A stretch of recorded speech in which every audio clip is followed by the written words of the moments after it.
Caché au creux des dunes, invisible pour un œil non exercé, se tient à l'affût un commando de chasse de l'armée marocaine, baptisé Commando de la Marche Verte.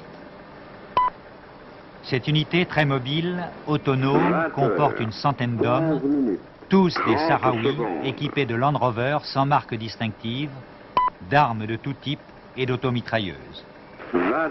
Ils sont habillés comme les unités du Polisario qu'ils combattent, et rien ne permet de les distinguer.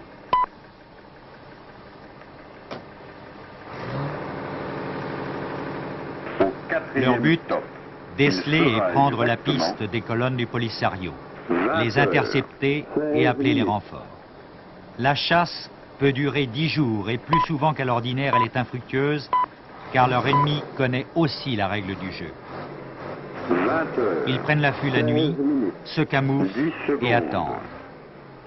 Le moindre bruit, la moindre lueur s'entend ou se voit la nuit à des kilomètres dans le désert.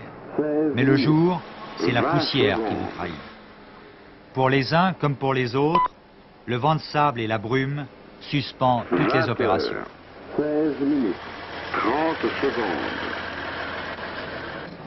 Ces commandos ont plus un effet dissuasif qu'un intérêt réel, et depuis leur création, leur tableau de chasse ne peut s'enorgueillir que de quelques prises.